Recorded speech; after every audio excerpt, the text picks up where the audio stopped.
اگر ہم یہ آج کی دنیا دیکھیں شیخ تو ہم ہر وقت نظروں میں ہیں. یعنی یہ جو سیٹلائٹس ہیں اور یہ ہمارے جو فونز ہیں یہ ہمیں ٹریک کر رہے ہیں, ایک ایک بندہ ان کی نظروں میں ہے.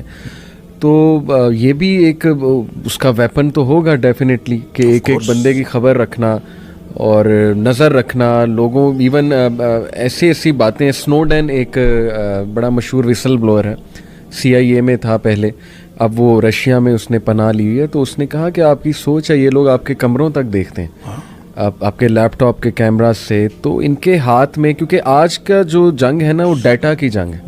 جتنا جس کنٹری کے پاس زیادہ ڈیٹا ہے آئی تھنک کہ وہ سپر پاور ہے. تو ڈیٹا دیکھیں سارا یہ جمع کر رہے ہیں لوگوں کے بارے میں. اور ہم سمجھتے ہیں فیس بک فری ہے, واٹس ایپ فری ہے.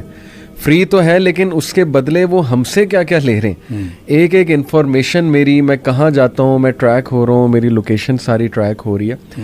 تو آپ کی بات بالکل ٹھیک ہے کہ یہ چیزوں سے ریلیٹ کرنا کوئی حرج نہیں ہے. اچھا دیکھیں یہ اس کے ویپنز یہ تو ہوں گے. اس کے علاوہ بھی آپ دیکھیں نا, یہ جو جتنی بھی ملٹی نیشنل کمپنیاں ہیں جی, یہ جو کچھ ہمیں دے رہی ہیں آہستہ آہستہ ہماری محلے کی دکان ختم ہو رہی ہے. بڑے بڑے ڈپارٹمنٹل سٹورز بن رہے ہیں. پہلے ہم کھانا بناتے تھے, ناشتہ گھر میں بنتا تھا, روٹی پکتی تھی, جو بھی کچھ ہوتا تھا.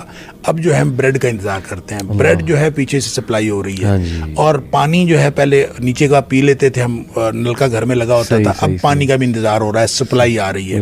آپ یہ بتائیں کہ اس طرح سے کرتے کرتے یہ سارے کے سارے جو خوراک کے ذرائع ہیں یہ سینٹرلائز ہوتے جا رہے ہیں. اور جب یہ سینٹرلائز ہو گئے تو ان کو ختم کرنے, ایک دن آپ نے بریڈ ہی روکنی ہے نا, بریڈ سپلائی نہ کریں تو ناشتہ ختم, انڈے سپلائی نہ کریں تو یہ ساری چیزیں سینٹرلائز ہو گئی ہیں. وہ ہماری محلے کی دکانیں تو آہستہ آہستہ ڈپارٹمنٹل سٹورز کھاتے جا رہے ہیں. اور یہ ملٹی نیشنل جو چینز ہیں ان کے ہاتھ میں سارا کچھ آ گیا.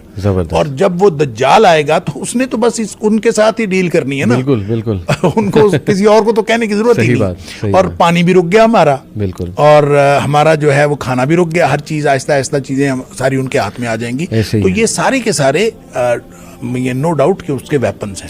یعنی جتنی بھی احادیث اس کے بارے میں ہیں اب وہ کوئی اتنی حیران کن چیزیں نہیں ہیں. یعنی ایسا نہیں ہے کہ کوئی کہے یار یہ کیسے ہو سکتا ہے, کیونکہ جس طرح سے سائنس ترقی کر رہی ہے میں تو سمجھتا ہوں دجالیت کی طرف قدم بڑھ رہا ہے انسانیت کا.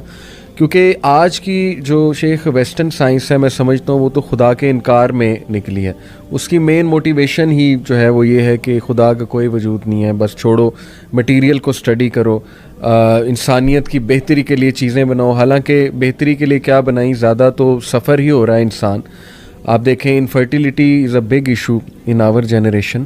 میں تو کبھی نہیں آج تک سنا تھا کہ لوگوں کو اولاد نہیں ہو رہی, لیکن آج یہ میں ایک اسٹیٹسٹک پڑھ رہا تھا کہ 1 out of 6 couples are struggling with infertility. یعنی آپ سوچیں کہ 20% لوگ تو پتہ نہیں کیا خوراک کھلائی جا رہی ہے, اللہ معاف کرے, کیا ہے انگریڈینٹس اس کے. اور ہم اتنا ڈیپینڈنٹ ہو چکے ہیں شیخ کہ نکلنا ہی بڑا مشکل ہے. جیسے آپ نے کہا ہر چیز سینٹرلائزڈ ہے, بندہ کرے گا کیا. اور میں سمجھتا ہوں اسی لیے اللہ کے نبی صلی اللہ علیہ وسلم نے کہا نا کہ اس کو فیس نہ کرنا, کیونکہ وہ اس طرح سے کوئی قائل کر لے گا اور اتنا ڈیپینڈنٹ کر لے گا اپنے اوپر. بلکہ مجھے شیخ وہ ایک جوک بھی یاد آ گیا, جوک کہیں یا ایک بڑی اچھی وضاحت. ایک عالم دین سے اسی طرح ایک لڑکے نے پوچھا کہ اس کے ماتھے کے درمیان کفارہ لکھا ہوگا غالباً, تو یہ کیسے ہو سکتا ہے کہ ہم نہ پڑھیں, وہ تو بڑا کلیئر ہوگا, ہم پڑھ لیں گے پھر بھی ہم اسے فالو کریں گے. تو انہوں نے بڑا زبردست جواب دیا, انہوں نے کہا کہ آپ سگریٹ پیتے ہو, تو اتفاقاً وہ سگریٹ پیتا تھا. تو شیخ نے کہا کہ جی اس پہ نہیں لکھا ہوتا تمباکو نوشی صحت کے لیے مضر ہے, لنگ کینسر کی پکچر بھی بنی ہوتی ہے, تو کیوں پیتے ہو؟ کیونکہ ایڈکٹ ہو چکے ہیں, پتہ ہے نقصان دہ لیکن پھر بھی جانا ہے. تو اس لیول کا فتنہ اللہ معاف کرے.